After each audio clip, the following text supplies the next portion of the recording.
This podcast is sponsored by nobody.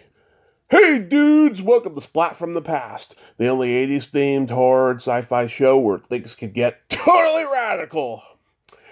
Now today, we will be celebrating the 40th anniversary with a first-time guest of a hilarious cult classic film, and I am talking about Eating Raoul. We will be talking to Susan Saiger, very talented, very funny stand-up comedian and actress.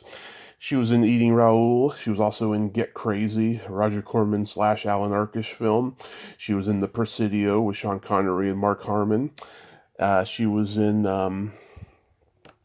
the scenes from the class struggle in Beverly Hills. And then she left the business for a long time, and now she is back. And leading up to the pandemic, she was doing stand-up comedy.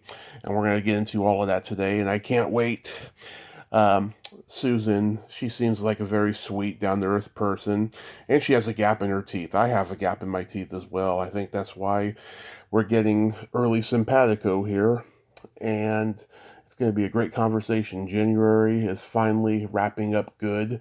It's been a really slow, tiny month on Splat from the Past, but it's okay because it's ending really, really good, and I cannot just wait.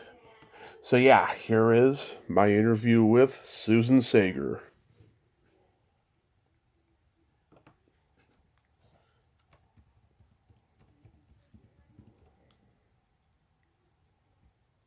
Hello. Hey Susan, welcome to the show. How are you today? Hey, Tommy. It's great to be here. I'm doing pretty good. And you? I am just spectacular, and thank you for taking the time today. This is such a great honor. Well, when you knew so much about me and the stuff I've done, how could I resist? Oh, exactly. So I know, 40 years. It's unbelievable. it is. But let's go back further than that first. So going back in time, did you gravitate toward acting early on in your childhood? Oh, yeah, always knew. Always, from the time I was like 5 years old, being in the kindergarten play and whatnot. Always a big mouth, Mm-hmm. They didn't call it ADHD back then. They said she has ants in her pants and she can't sit still and be quiet. All the signs of somebody who was going to go into the entertainment business. Yeah. Did you do school plays and community theater and all of that? All of that. And I actually went to college. I majored in acting and directing. I wanted to be a Shakespearean actress till I found out there's no money in it. And came out to Los Angeles. Yeah, we're talking years. We know how old everybody is. In 1979, I had done dinner theater, which is, you want to talk about golden oldies. Dinner theater was where, it was dinner and a show, and that's how I got my union card, which was right out of college. And from there, coming to LA with an equity card, which is a stage union. If you'd worked for a year, you could buy your SAG card for half price. So back then, a SAG card was $600. So the first thing, I came to LA with $400 and 3 suitcases and took $300 and bought my SAG card. First thing I did. Did you watch comedy growing up on TV? Oh God, yes. I grew up in Miami Beach, and my parents were really big comedy fans of like Lenny Bruce, Mort Saul. Actually, the first show I ever saw, the first live show, my parents took me. We had moved to Dayton, Ohio by then, to Dayton Arena to see Bill Cosby. He was the first person I saw live. Mm-hmm. Well, what was that like? Well, I mean, I was enthralled. I was fascinated. It was, gosh, I must have been like 8. No, I couldn't have been 8. We were already in Ohio. So I must have been like 11 or 12 years old. The fact that somebody could stand up there for that long. I mean, I'd heard comedy records. I'd seen, Ed Sullivan, people do stand up on television, but I'd never seen somebody just go for an hour. And it blew my mind. And you're riveted the whole time. Yeah. Oh my God, he was just a brilliant performer. He was. I mean, what happened later is too bad, but I think he's a big part of a lot of people that get into comedy. Yeah, a lot of their story. I mean, everybody, looked up to him. He was really something. And then living in Miami, Jackie Gleason. I got to go to the Jackie Gleason show when I was really little, when they were filming that on Miami Beach. So when I came out to LA, my first job, regular job, was I was a waitress at the Comedy Store. Yes, which I wanted to ask you about. But real quick, I wanted to ask you, so after high school and you were going to college, did any of your classmates go on to become successful in the business?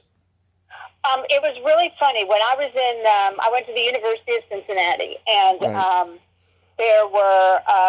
We were in Acting 101, which everybody has to take, to get on to the next level, no matter what department of theater, because musical theater had its own area, but everybody had to take, theater or Acting 101. And I remember the professor standing in front of a, auditorium of like 200 of us saying, if there is anything else that you're interested in, change your major now. Out of the 200 people that are sitting in this auditorium, maybe 2 will ever work. And it was me and a woman named Teddy Segal, and she went to New York and worked out of New York. He was right. He had it right on. He was right on. Yeah. So you got a job waitressing at the Comedy Store. What year was that? It was Labor Day weekend of 1979. Mm-hmm. Robin Williams was doing improv there at the Sunset Comedy Store every Monday and Tuesday night with a group called the Comedy Store Players. Right. And he was doing Mork and Mindy at the time. And word got around, and that place was booming, lines around the block and, all of that. So, I got hired really because of the what was going on in improv. And I worked there. I was a waitress there for about a year, and I just watched everything, learned everything. I probably learned more in the year of waitressing there than I did 4 years of college. I got to see everybody, Dangerfield, Pryor, Billy Crystal. I mean, you name it, and they came through the Comedy Store at some point. And of course, some that have just, Bob Saget was just becoming a regular when I started waitressing there. And, it was quite a time. It was really, really something. And so I started taking their class in the day. They offered an improv class, which was taught by Meg Stahl, who was kind of heading up the room, of the improv stuff. And she said, after taking class, I guess for about 6 or 8 months, Andy Garcia was in my class, a bunch of people. Everybody thought he'd make it as a comedian, not a serious actor, because he was so darn funny. And one day she said, I need you to quit your job. You can't waitress and perform, so I need you on stage. So the next day, I said to my roommate, I'm going out, I'm getting a job, I'm not coming back till I get one. I went out, I got a job, and started with the Potluck Players the next night.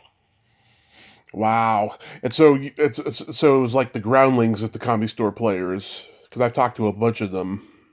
But see, I never went through the groundlings, so I'm not as familiar with what their protocol was. You probably know more about that, than I do. But everybody started in the Potluck Players. And then from there, you could move on to other groups. You had to prove yourself with the potluck. And every once in a while, like Robin Williams would jump in on a scene, and totally negate everything. And, that's a little crazy, but we had to deal with it, and it was really fun. I love that period of time. Yeah, I've talked to I'm good friends with Carol White and Lynn Stewart. They Uh-huh. were part of the Groundlings, and they each gave stand up like one try, and then they were like, "This isn't for me," you know. Well, I did the same thing back then. I gave it one try, and what I realized was, as a woman in I guess I was in my late 20s at that point, I didn't really have anything to say. I didn't have enough of a perspective, you know. It was like, what am I going to talk about? Dating, traffic, living in LA, small, you know. It was like, no. And I didn't start doing stand-up till I was 53 years old. Oh wow, For real. But we'll get to that when we get farther. yeah. When we go farther with it. So you got to the Comedy Store right after the strike. Yes, it was months after. Yeah, just after. And, you know, all the talk was about Steve Lebetkin and how he had jumped off the Hyatt next door and, you know, all of that stuff. Yes, it was right after that. The Great Divide, I guess they called it. I don't know. I take it Deborah Winger was already gone because she used to waitress there. Yeah, I never met her there. Yeah, no. How about was Lisa Pesha there? Lisa was there, Mm-hmm. and my friend Lisa Beth Older was also a waitress there who went on to be the first woman to wrestle Andy Kaufman. Oh, yeah? Yeah, because nobody would do it. And they were friends, and he was asking everybody, and they're like, I'm not doing that, Andy, no. And so she said she would do it, and the really cool thing is, she's a great gal, we're still friends to this day. She lives in New York, she's an attorney and an artist and all that stuff, but, you know, she got up there and did it, and he never forgot her, you know what I mean? Like, yeah. He got her spots, stand-up spots in New York. He looked after her for as long as, you know, he was around, because he really appreciated what she did for him. Yeah. Oh, did you know Laurie Jacobson? That name's familiar, but it's not ringing a bell. She was waitressing there for a year, 81 to 82. She told me that the first night she was there, Mick Jagger came in with an entourage, and she could not focus. She was starstruck. Yeah. No, I wasn't there that night. I must have missed it, but I was there when the night before Richard Pryor lit himself on fire. We were all up at the house behind the Comedy Store, you know, up the hill where a lot of the comics lived and stuff. And I was up there, and everybody was partying and, you know, freebasing and doing all that stuff. And it was the next night that he lit himself on fire and was running down Sunset. I'm glad I missed that night. Yeah. She also told me she saw Mike Binder and a waitress have a quickie on the original room stairway. Well, why am I not surprised by that? Why? Yeah. Why am I not surprised? Did you Kid Comedy, that's what they called him. Kid Comedy. Yeah, oh yeah, he was like the youngest one there. Did you have any ghost sightings there? I did not personally. No, I did not personally have any ghost sightings. But I've heard, you know, the stories and about people that have, and I heard this room is no longer there. The mirror room, that they've finally got away with that. But there was one room backstage of the main room that was all mirrors, floor, the piano bench, the benches, and cocaine was snorted off of every flipping surface in that room. Oh, yeah.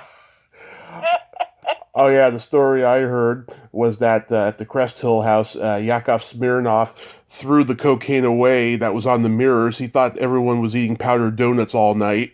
Oh, God. That sounds like Yakov. I know, the funny part is, it sounds like a joke from his act. He would come right, but it's probably flipping true. It does sound like something he would have done back then, because he had this kind of quasi-innocence, you know, where he might have actually thought that. You know, you could buy into that. So when I started performing there in the 1980, and that is how I got cast in Eating Raoul. They found me there. Wow. So tell me, how did that all happen? So I was doing a show one night with a group called Side 2, which was, up the chain, maybe one or two from the Potluck Players. I'm not sure at that point. Mm-hmm. And my friend Katie Kirkpatrick, who was a fellow waitress there, the gentleman that was her boyfriend at the time came in, to see her and see the show, whatnot. Mm-hmm. And he was the assistant director of Eating Raoul. Well, Betty Thomas was to play Doris the Dominatrix. Oh. Now, Betty was 6 foot something and blonde. She was on Hill Street Blues. She went on to become, pretty well-known director. She directed Adams. She directed a ton of stuff. But anyway, two more opposite people you couldn't imagine. And because I'm 5'3", I had long, black hair and whatnot. Mm-hmm. And so Peter said, he just kind of looked at, they had 2 days to replace her. She had to go shoot exteriors, like at the last minute for Hill Street. And they had 2 days to replace her, to get Doris cast and costumed and ready to go for a weekend shoot. Mm-hmm. And so it was sort of like from the old TV series. He just kind of looked and went, "That girl," and pointed at me. He called me over after I got off stage. Mm-hmm. I don't know what that was. Okay.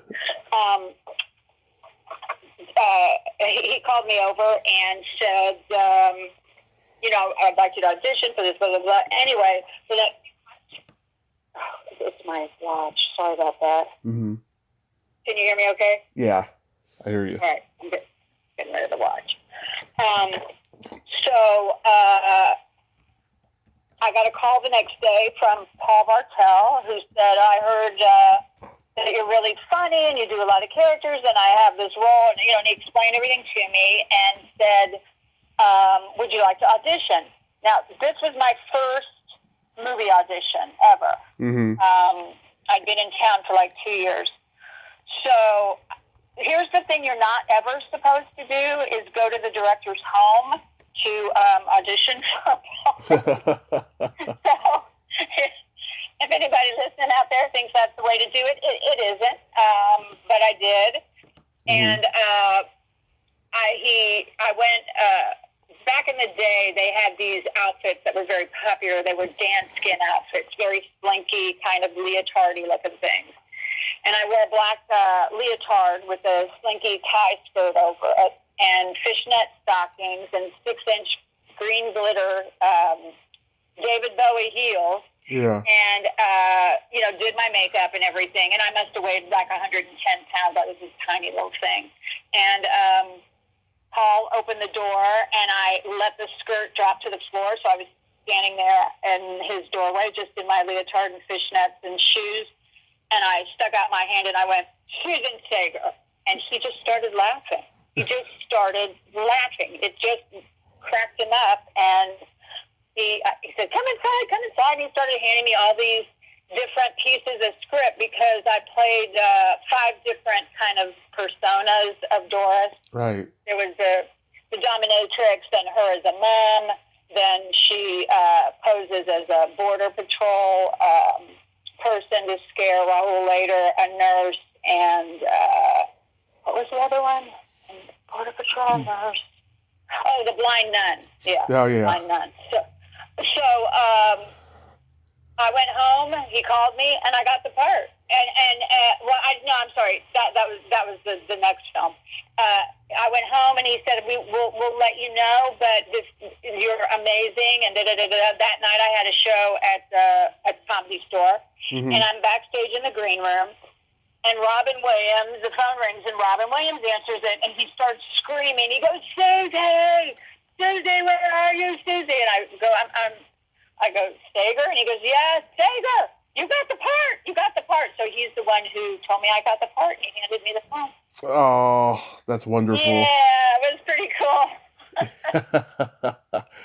How did you feel about playing a dominatrix when you read the script? Fine. I mean, it was, the funny thing was I was working at this place in West Hollywood called Cafe Figaro. Uh-huh. And we all looked like Little House on the Prairie. We wore these cute little skirts and anklets and, whatever. And Ann Kimmel, who was the producer, took me to, I had to meet her at the Pleasure Chest on Santa Monica Boulevard, which is like a sex shop. Uh-huh. And I walk in looking like Little House of the Prairie and go in the dressing room, and she's got all this stuff, hanging up in there ready for me to go. And I came out, and the guys in the place went and they go, I have never seen a transformation quite like that. And it was, I didn't have to do anything. The only thing I said I wouldn't do was I was supposed to be in that last scene with the hot tub. Right. And I said a dominatrix would never undress in front of a client. I'm not doing it. Yeah, that is true. So it's true. I mean, and there was no arguing about it or anything, and he totally got it. So it wasn't an issue at all. He goes, yeah, you're right. And they had when there's in that first scene when I take the lasso and flip it around his neck, they actually had a rodeo guy that did that. Yeah. That stood next to me, so that he could get it around his neck right, because they knew they couldn't teach me how to do it. Yeah. I used to date a dominatrix, and we were together for like a year and stuff, and I was such a drunken mess during that time, but I always say that if I hadn't been, her and I would be married right now. She was the best girlfriend I ever had. Oh, really? Yeah. That's great. I mean, it's funny, I remember telling my parents, and they didn't quite get it at first, but it became like the thing that's so crazy about it is 40 years later, people are still interested in hearing about it. Yeah. And that blows my mind, because we were in New York, I guess it was 4 years ago now, maybe 3 years ago, to do a Paul Bartel, like a retrospective of his work. Right. And there was a screening, and the theater was packed with Columbia and NYU students wanting to know how we did it. Because it was really the first film that was done in the, kind of off-the-radar film that was done, without any studio backing or whatever, that was successful, that made money. And, Paul's parents hocked their house. Wow. They mortgaged, and it truly was a labor of love. And we did it on spec, no pay until, it was a long time later. I mean, we finally, of course, did get paid and everything, but because they kept running out of money. And so they said, don't cut your hair, don't gain weight, don't, because we would shoot, and then maybe it'd be a couple of months till they got the money to shoot, more.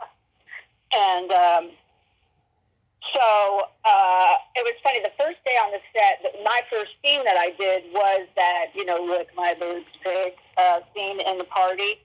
And so that was the day I met Paul and Mary. And Mary had just cut off the side of her hair, like punked up the side of her hair in a buzz cut. Of course, everybody was told not to. Yeah. And we hit it off immediately. She's one of, I just adore Mary. She's such an individual. We really got along so well. And, but she made it work. She said, oh, look, I could just comb it like this and put it under the nurse hat, and it was fine. And it was. You could never tell. Yeah, she always plays women that are just horrendous nightmares, but this is one of the rare times that she gets to play somebody sexy, It's like every guy wants to fuck her in this movie, Yeah, and she's gorgeous. Yeah. And even now she's gorgeous. She's still got something of, there's something about, like that movie goes, there's something about Mary. There really is something about Mary. She was something, And she's a great artist, too, and author, and, all that stuff. I'm doing something with her in Palm Springs next month for this, for the 40th. Yeah. And it has to do with the retrospective, I think, of her artwork and stuff, too. So that'll be really fun. Oh, that's cool. Yeah. And also too, her character in this movie gets raped, and it's done in a tasteful way. It's not done in a distasteful way. And people who say that rape isn't funny and cause all that controversy today in the woke culture and stuff, they really need to watch this movie and take lessons on how it can be funny. Yeah, yeah. Anything's funny if it's done right. Exactly. There is nothing, there's nothing you can't tackle if it's how to be funny about it. And Paul, his campy sense of humor, oh my God, just like one of my favorite lines was something like, they're walking out, I think she just killed Mr. Leach in the bathroom or something, and he says something like, I just killed Mr. Leach in the bathroom. He said something like, well, I just got a spider. And it was just so off the cuff and stupid that it's hilarious. Yeah.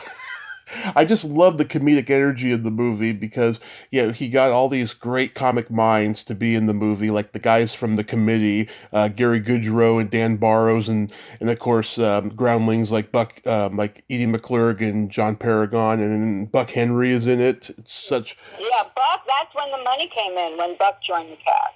Really? When the final, that's when the final, they didn't have to scrounge for money anymore.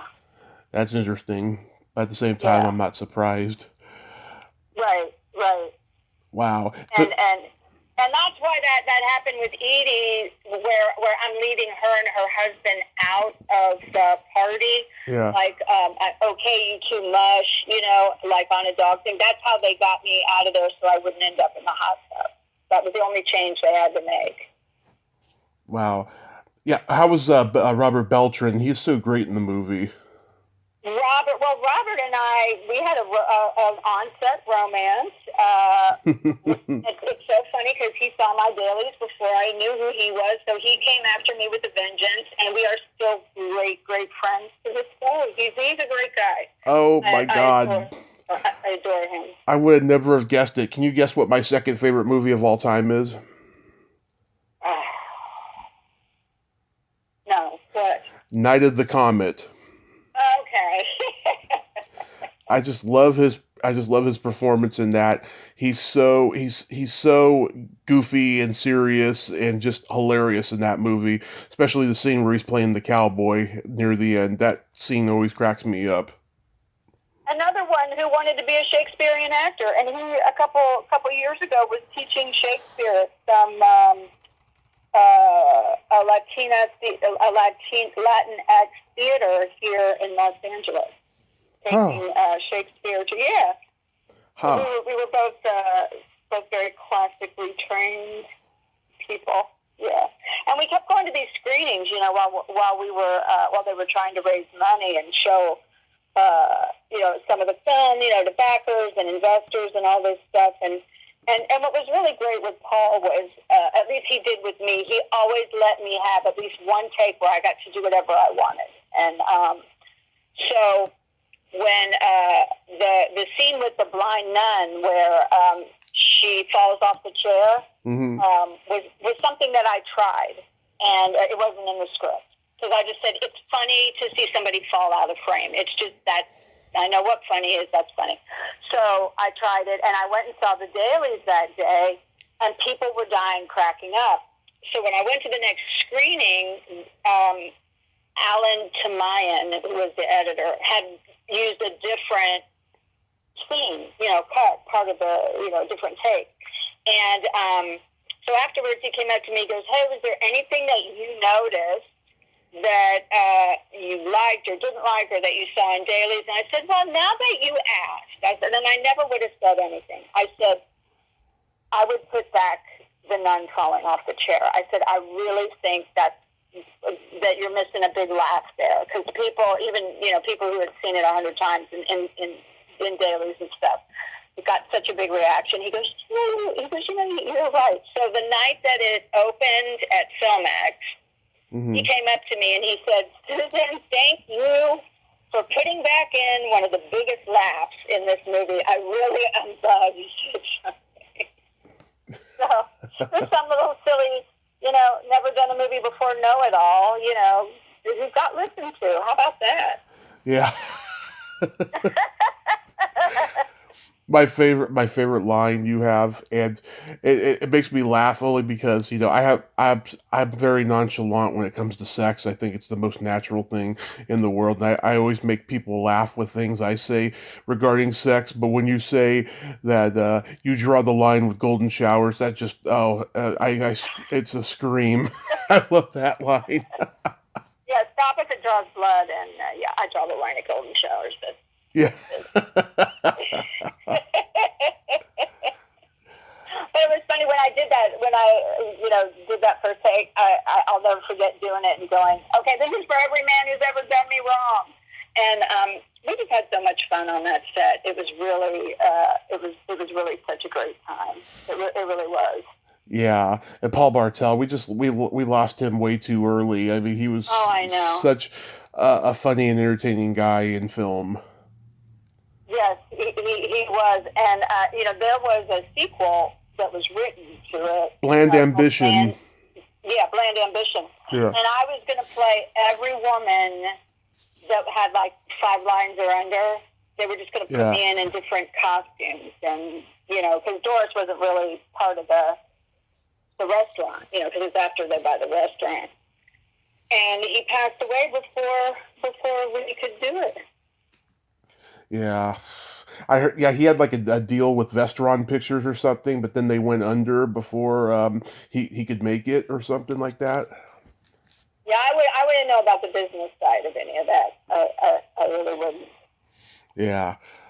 I think you were perfect for the part because you had a gap in your teeth, and I think it made you look untrustworthy a little bit. I have a gap in my teeth and stuff. A lot of people tell me I'm untrustworthy because I have really? it. Yeah. That's hilarious. I've never heard that. I've heard, like the wife of Bath was a gap tooth woman, and she was supposed to be very sexy. But yeah, I mean, people tried to get me for years to cover up that gap, and I was like, nah, not doing it. Yeah, I'm glad you didn't. No. And even now, I mean, in the reviews of the film, LA Times called me a gap-tooth charmer. I mean, it doesn't get any better than that, I don't think. Yeah, absolutely. So did working on that movie lead to Get Crazy? Yes, and you want to hear a funny story about Get Crazy? Yep. Have you seen it? Oh, yes, and I've interviewed 3 people from the movie, or actually 4, 5, somewhere around there, a bunch of people from it. I am not in one frame of that movie. Yeah, I was wondering why. Yes, I'm not in one frame, and I'll tell you why. Why? I was working at Cafe Figaro because, you don't make much money on your first movie. I bought a color TV. That was pretty big for me. Mm-hmm. And the guy, his name is Bones Howe, who was one of the music supervisors or director or whatever on that film. And he would come in for lunch, and he'd say, "Oh, my God, Suze, you're so funny in this. Where do you see it? Where do you see it?" And so I went, "Oh, good, I can't wait," because I played Buffy, who was a groupie. Yeah. And the whole scene was me and Paul, with Paul performing a sex act on me and a close-up of my face reacting to what he was doing. And they kept cutting back to it, during different things. So I go to the cast and crew screening, and Alan Arfish, the director, is there. And I have my date, and I'm like, "Oh, come see me be funny in a movie," whatever his name was. And Alan looked at me, and he went, "Oh, my God, Susan." He goes, "Susan, you don't know." And I go, "No." I go, "No, what?" And he goes, "They needed 10 minutes off the picture. They pulled your whole story out. It was the easiest way to get one more showing during the day." And that was how I found out I was But by then, all the posters and everything was done. So I still get residuals as though I was in it because they're using my name. Oh, that's crazy. I know I've talked to many people who were cut from movies, and I'm like, I see it on their IMDb. I'm like, they were in that movie? Where at? You know? Yeah. I know. And I looked so cool because, like, half my hair was yellow, bright yellow, half was green. I had these crazy pants. I'll send you a picture. Okay. Okay. A private message or two. Yeah, so you can see it. It was hilarious. What's I had this big mohawk. What sexual act was he performing on you? Oral sex. I'm guessing your toes were being sucked, or he was performing kind of lingus or fingering you. One of the three. It's kind of like he was performing oral sex. It's like, oh, doctor, just saying stupid stuff, and I guess in a funny way. But they didn't find it necessary, so that's it. And then we did the other one I did for him was Scenes from the Class Struggle in Beverly Hills. Right. Robert was also in it. Mary. I mean, he was very loyal to the people. Paul was to the people who he liked to work with. He did have his crew. A lot of people run that way now. And he also did an Amazing Stories. I don't know if you remember that series. It was okay. Well, he had me come and I helped him rewrite Secret Cinema for it. Yeah. Because he wanted me to do it. And so I went over to his place a few times and we worked on the script and, I helped him with, the dialogue and what came out naturally and whatnot. And he said, so then when it was time to audition, he said, I've got to film you. But he goes, but it's just a form of formality. Steven Spielberg knows that, I've written this for you and blah, blah, blah. So I went in and, did the audition. And then Paul called me and said, it's in the bag, don't worry. And then he had to call me the next day and say, I'm sorry, but Steven nixed you because you have no TVQ. Now, TVQ is television quotient, which was recognizability on television. Mm-hmm. And they recast this girl named Penny Pizer. I guess she had I know Penny. Or people knew who she was. And so those were two of the bad things that can happen to you is to get cut or fired. Yeah, I like Penny. She's a sweetheart. I've never met her. And it wasn't her fault, but, and I had just seen Spielberg on like the Today Show or something the day before talking about how he gives untried talent a chance. I started throwing shit at my TV. So, no, you don't, you asshole. Yeah. Now I don't even want to see West Side Story, so F you. No. I'm not bitter. Nobody's bitter. I feel like so lucky, that I got these little opportunities, like to have my 15 minutes or, whatever. And what's funny is my father was friends with Andy Warhol. They used to work together. So everything kind of comes full circle, doesn't it? To have that 15 minutes of fame and do all the really cool stuff that, that I got to do because of it, and the things that it led to and everything. And then have a normal life because I have 3 kids. Oh. I'm divorced now, but I have one son who's homegrown and 2 daughters who are adopted from China, and so I got to have like a normal life too, which was really cool. Oh, that's beautiful. I love hearing that. Yeah. I mean, and I wouldn't have wanted to trade that off for anything. I know a lot of people who put so much into their career that they sort of forgot to have a life, too, like the life that they thought they might want, and put everything on the back burner. And I was glad that I didn't, And when I walked away from it, and my son was like 4 weeks old or something, and I was at a pilot audition, and he's sitting in his little carrier, little infant carrier, and I looked down at him, and I looked at my sides, which for anybody listening are the script of what you're reading for that day. And it was clean, and like the pages weren't crinkled, and you could see I hadn't put the time into it. Yeah. Because I just didn't care. I mean, I was more interested in, does he need to nurse? What is it? I was just so focused on my baby that I went, you know what? I think I'm done here, and I did an audition. I thanked them, and I said, I've got to go. I got to take my baby out and feed him or whatever. And, it was like I didn't want to go in there and not be good. I worked too hard to get a reputation because I started to read for really good things, for a while. I finally, got a good agent. I read for When Harry Met Sally 5 times. Really? Yeah, I read for the Carrie Fisher part. Oh, nice. Best friend, yeah. And I thought it was in the bag. Rob Reiner and I were like pointing to the gaps in our teeth. Hey, you, me,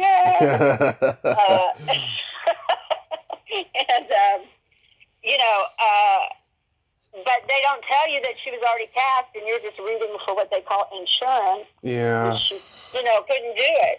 So, yeah, I mean, that's the thing about the business. Even under the best of circumstances, you just never, it's a finicky, fickle kind of thing. And if you can't roll with the punches, man, it's not the thing for you, that's for sure.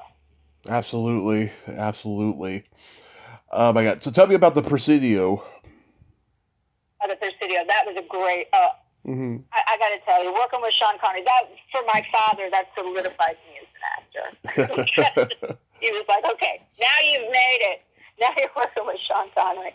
But we were, a bunch of my friends and I were doing a show, like a late night show in Hollywood called The Stephen Weed Show, which was written by a friend of mine named Sean Shep. Now, she wrote Encino Man. Do you know that film? Which film? Encino Man. Oh, yeah. I've seen that movie a million times. Okay. I know. The Food Group is like that's one of the funniest things I've ever seen in my life. Anyway, so she wrote this play. It was called The Stephen Weed Show. And Stephen Weed was Patty Hearst's boyfriend when she was abducted by the Sudanese Liberation Army. And so it was like, he was like, poor Stephen Weed, the kind of the dregs of the 70s. And, we started off doing a disco and we had all the characters. Mm-hmm. I was a woman's lib character. There was a groupie character. There was a housewife. There was a girl who was just full of angst. Bryan Cranston was in it. He played the cocaine-fueled dad. Anyway, every female in that show had auditioned for the Presidio. And we were so many different types of girls that you knew they had no idea what they wanted. So back then they were shooting up in San Francisco, and so we went. We didn't even find out till after the auditions were over that we all had auditioned for it. But they sent our tape up to San Francisco where they were shooting because they were on location actually at the Presidio, and I got it. I couldn't believe it. I don't know how or why or what they wanted. They didn't know what they wanted, but anyway, so the first day I did my scene. I think it was like 13 hours. I did it in one day. I walk in the makeup trailer, and of course I went in first because the women always take longer. And I'm sitting there, and behind me the door opens, and I see this silhouette of kind of like a Mr. Clean, arms akimbo, and and I turn around, and it's Sean Connery standing right behind me, and like my heart is like in my throat. Mm-hmm. And he looked at me and he goes, "You must be Susan." And after I picked my heart up off the floor, back in, I looked at him, I go, "And you must be Sean." And we had the best time. That guy, I got to say, was a man who loved what he did. Yeah. And he stayed on set the whole time. He stayed on set for my close-up so I could work with him. How many times have you ever heard somebody of that magnitude that would do that? He didn't want me working with his stand-in. He wanted to be there. And he didn't have to be. He was Sean flippin' Connery. And just so good-natured. Like, back then we didn't have cell phones or any of that stuff, but I had my camera. Yeah. And I kept handing my camera to the AD going, Sean's mother would like a picture of us, if you wouldn't mind, And so, we just kind of made a joke about it, and it was just fantastic. It was, what an opportunity that was. It really was. I couldn't believe it. And Mark Harmon, such a sweetheart. Mm-hmm. he comes in and he goes, "Oh God, Susan, I'm really worried about this scene. It's the only funny scene in the movie. Will you come in my trailer and rehearse this for maybe 200-300 times?" I go, "I'm already there. I'm sitting there waiting for you right now. So whenever you're ready, honey, I will rehearse with you." I'm trying to remember. Was it the Grateful Dead scene? Yes. Yeah. Yeah. And it was funny. He gave me some really good advice because I started. By that time, I started doing taxes as a second occupation. My friend who I'd been on the road with opened a tax practice. It was a great way to make money and then still have the flexibility to do auditions and shoots, and all of that stuff. And he said, "You're doing absolutely the right thing." He said, "I never made it till an actor," and this is Mark Harmon now, "until I started to do really well as a carpenter." He said, because I'd be on a project and then going to an audition was kind of like taking me away from what I was into, so I didn't put so much on it. And then I'd go to these auditions and I wasn't as nervous. And he said that's when he started to do really well. Wow. Isn't that cool? Yeah. As a carpenter, yeah, I know. You don't think about that people do have to, and I used to get recognized all the time. Carl Weathers came in. I waited on him one day, and he looked at me and goes, "Girl, what are you doing here taking my order?" And he got me an audition for some show. I don't think I got it, but he was like, "Yeah, I don't want you waitressing, you're a movie star." I was like, oh, it was just, I've gotten to meet so many cool people, and, do all that. It's been really great. Yeah. How's Peter Hyams as a director? Great guy. And the reason he wanted the Grateful Dead in there is because his son was a Deadhead. Mm-hmm. I don't know if he still is, but his son was a Deadhead, and it was an homage to him. So I had a friend who's an attorney, and her secretary was a Deadhead. So I hung out with her for like a day or two, before shooting, so I could kind of catch the lingo in her voice and, get like what the drift of that kind of a character was, who was a Deadhead follower. And that was a really fun thing to do. I really enjoyed that, and I learned a lot. Like years later, when I was teaching little kids, when my kids were in school, and they had career day, I would bring that scene in, and I would show this scene of me sitting at the desk and tell them about, how many people do you think were in the room? You see 3 people on the screen. How many people do you think were in the room? And somebody would say, 3. And I go, okay. And I go, there's 100 people in the room that you don't see. I go, and one person's job is to make sure that I pick up the same pencil every time when I go in that pencil cup, and that I put it back, and that I hold it a certain way. And so I could teach them about all the other jobs, on the set. And so that was fun. That was fun to do too. Nice. So what was the moment that you decided you had to go back to show business? Okay. I was living in Tampa, Florida. I'd been divorced for a year. Mm-hmm. My good friend Liz Cass wanted me to see a female comic at a local comedy club there. Uh-huh. And so she said, "Come on, we're going to go. So she took me, and her name is Mary Ellen Thomas, very funny person. And she started talking about her 2 adopted sons. Yeah. So she said, "Does anybody in the audience have adopted children?" So I raised my hand. And she said, "Oh, well, do they look?" She said, "Who has adopted children?" And I raised my hand. She goes, "Oh," she goes, "Where are they from?" I said, they're from China." She goes, "Well, do they look like you?" I said, "No, they're from China." "No, they don't." And she goes, "Okay, we got the "they're from China" part. Did we really need this? Don't know." And then she got a laugh, and my friend started nudging me, and she said, "You could do this. You're just..." So she dared me, is what happened, to get up there and do stand-up. So 3 weeks, I called the club, told them who I was, blah, blah, blah. They could IMDb me, look me up, whatever. And 3 weeks later, I did stand-up, and I said, "Okay, one night only." And I packed the audience with my teacher friends, my book club friends, my neighbors, everybody was there. It wasn't going to go wrong, but it really wasn't stand-up, if you want to be honest. It was more like a monologue. Because it takes a really long time to get, as you know, that rhythm of what stand-up is and what it's going to be for you. And I said, okay, one night only. I just want to see if I can still do it. It was a big success, and then the club asked me back, and that was that.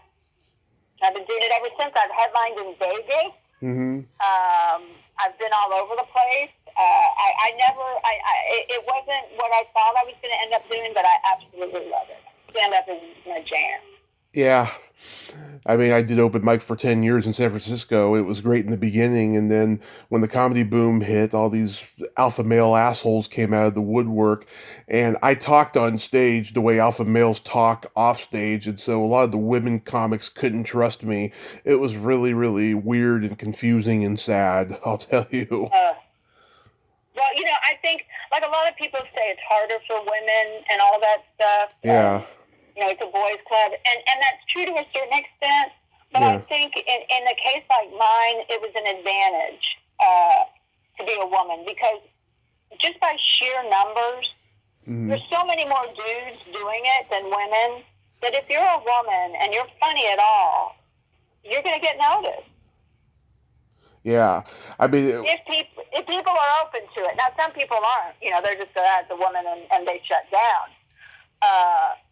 But I took a class, and I remember back, when I said I first tried it, and, it's like I really didn't have anything to talk about.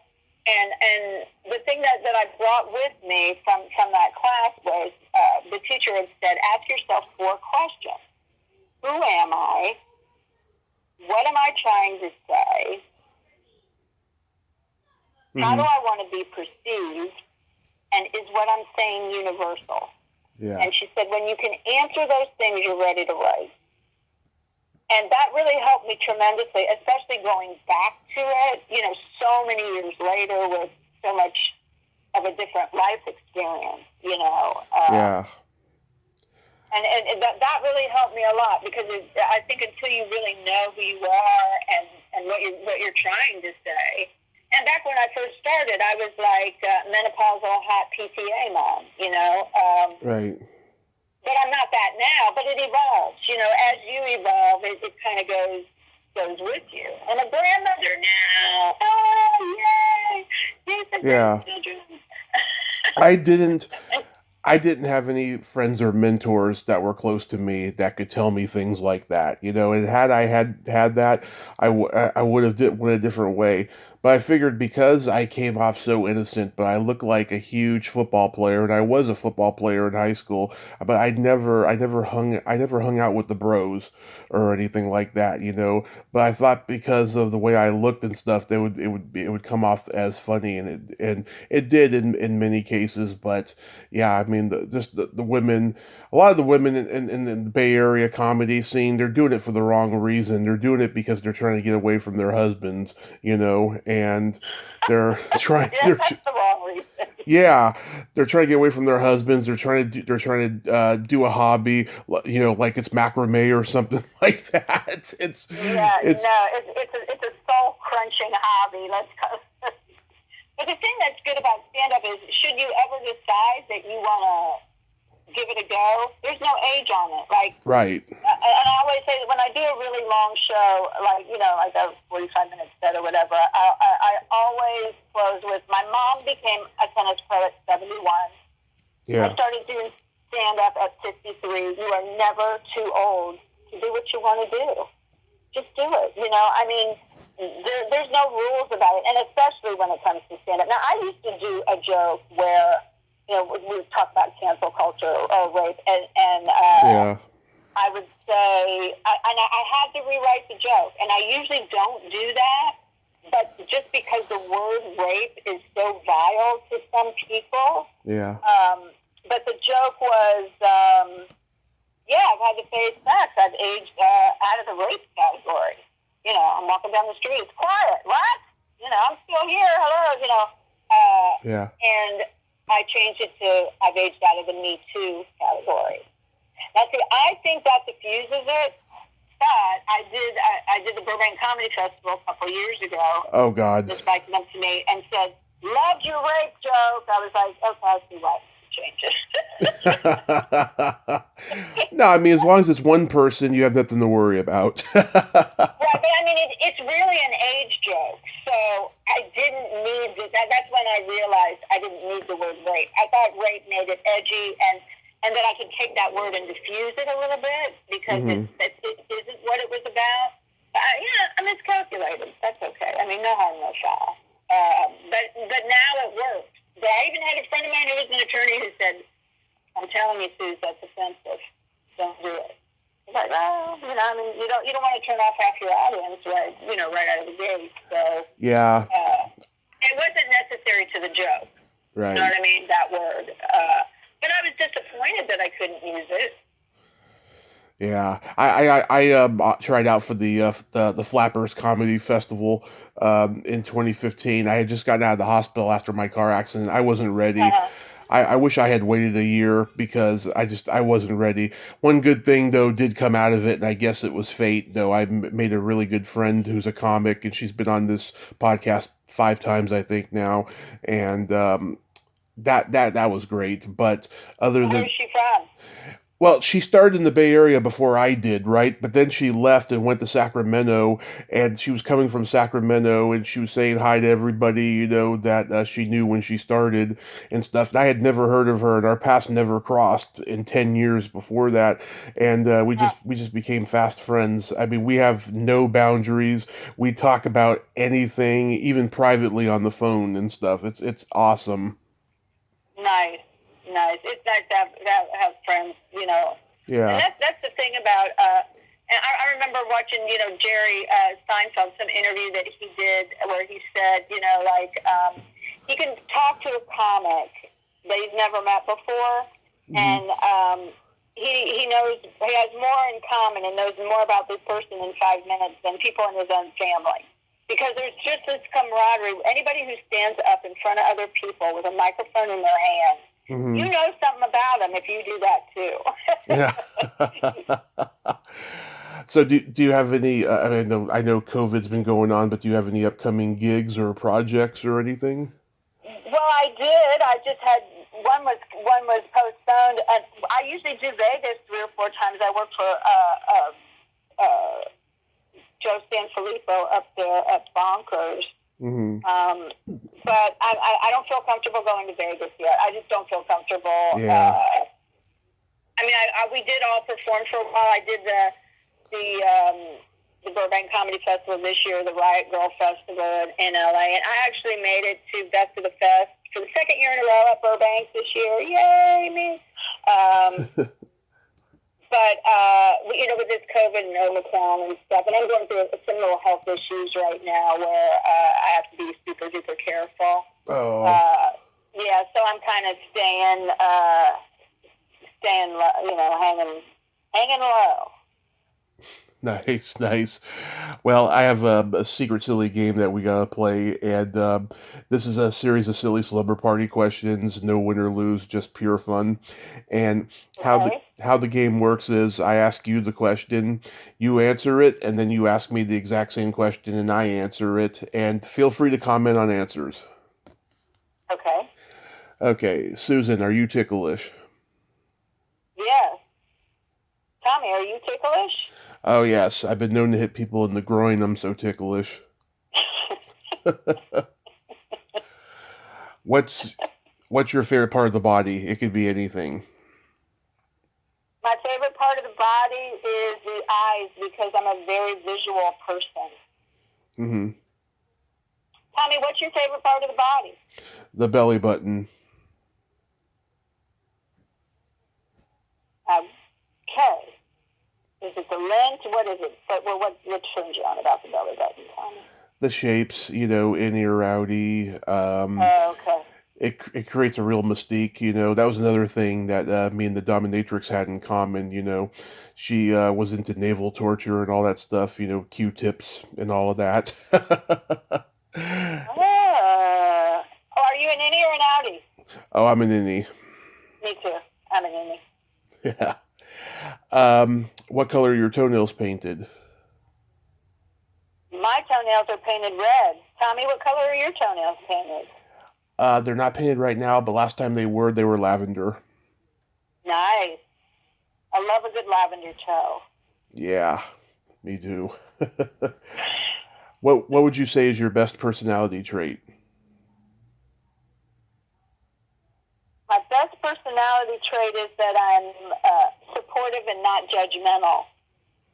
Tommy, what is your best personality trait? I agree. I've seen that from you so far. My best personality trait is I have empathy and I have no filter. I love a dude with no filter. Yay! Yay for no filter. You're gonna love my next question then. What's your favorite place to have a quickie in?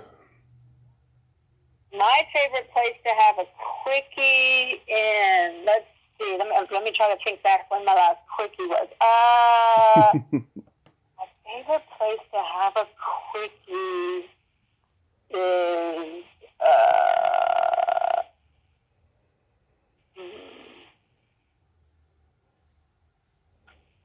I'm gonna say the kitchen. Okay. Nice. Tell me, where's your favorite place to have a quickie? When I was younger, I used to love to do it in the movie theater. Ooh, risque. You and Pee Wee Herman. Oh my God, you're the second person to make that joke, and I'll tell you, I did jerk off in a movie theater one time when I was like 13. Yay! That's what. Can I tell you something real quick? Or are we still in the middle of the game? Go ahead. One of the most common things that people ask me is, guys that were like young guys around, like 13, 14 when cable came out and they first started eating Raoul. Yeah. And I've had several guys say the same thing to me. It's like, oh my God, it really is you. When I was 14, I used to jack off to you all the time. And I'm like, oh my God, that is the nicest thing anybody's ever said to me. Oh yeah, I'll admit now I did a couple times to you. Oh, thank you. I like you even more now. Oh, thank you. By the way, can you guess who it was that I was jerking off to in the theater?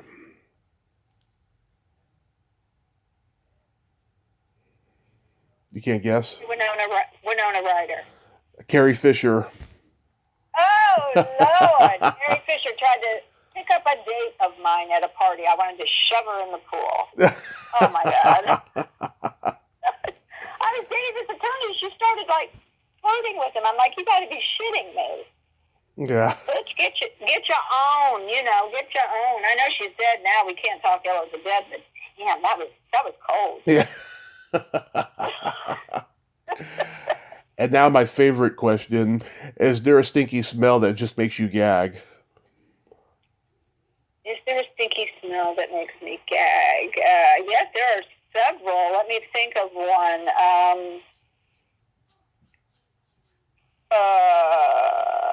My dog's farts make me gag. I'm sorry. I know that's not very original. Tommy, is there a stinky smell that makes you gag? Yeah, anybody's farts does, and feet if they're dirty. Feet if they're dirty, yeah. I'll have to agree. And when you relight a joint that's been sitting a while, I hate that smell. Yeah. That's the ashy, why did I bother with this smell? Yeah. I forgot to ask you before. What's your favorite joke of all time? My favorite joke of all time. Oh Lord, of my own. It could be yours. It could be public domain. It could be somebody else's. It don't matter. God. Oh, my favorite joke of all time. Well, I'll quote one that I really, really like, and this is a friend that you may have never heard of. Mm-hmm. Her name is Cherise Savarin. And she's about my age, and her joke is, I'm finally at an age where I'm comfortable in my own skin. want to know why I'm comfortable in my own skin? Why? Because it's loose. That's good. I like that. Isn't that funny? I just always pressed me up, so I wanted to make sure I give her full absence and absolute credit. My favorite joke of all time is. Tommy, what's your favorite joke of all time?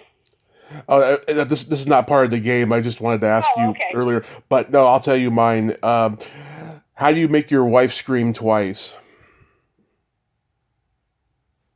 How do you make your wife scream twice? First, you fuck her in the ass, and then you wipe your dick on the curtain. Oh, damn, the double nasty, yes.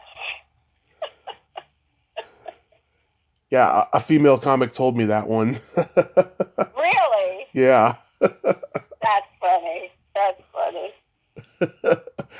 So really quick, that retrospective that you mentioned that you're going to be doing with Mary Warrenoff, where's it going to be at and when?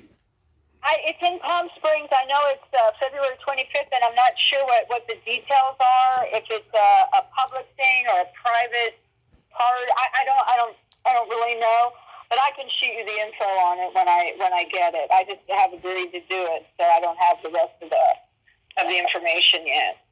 Yeah, I thought that would be a great tip-off point for anybody listening who loves the movie. But yeah, I guess they can go on the website or wherever and get the information there. And I have a couple web series in the can. One of them is The Doll. I'm not sure when it's coming out. And then the Toenails 5 we shot a couple of years ago, and that might be coming out soon. It's with Laurie Dinberg and from two Nickelodeon stars, Danny Tamborelli and Laurie Dinberg, and it is really, really funny. It's what's it called? Like they're a gang, like a gang that can't shoot straight or whatever, and they're in this jumpy town in Nevada, and I play a 60-year-old hooker, and that is one of my favorite parts I've ever played. Yeah. Yeah, I wonder why. Because I still got it, baby. That's what. Yes, you do still got it, Susan. And I've really enjoyed talking to you today. You were just so much fun and so amazing, and I thank you for coming on. Well, thank you for having me. It was my pleasure. Yes, you have I'll send you the info on the other stuff now that we're friends on all the grams. Yeah, on the grams. Yes, you have yourself a great day, and please stay safe. Thank you. You too, Tommy. It's been great. Thank you. It has. Bye-bye. Bye-bye. Well, there you have it. Susan Saiger. Ain't she a sweetheart? Oh my God, she's so hilarious. What a great lady. She'd be fun to hang out with, wouldn't she? Oh my God, she's awesome. Well, until next time, this is Tommy Throwback Kovac saying, there's no shame in living in the past, because the present sucks. Later, dudes.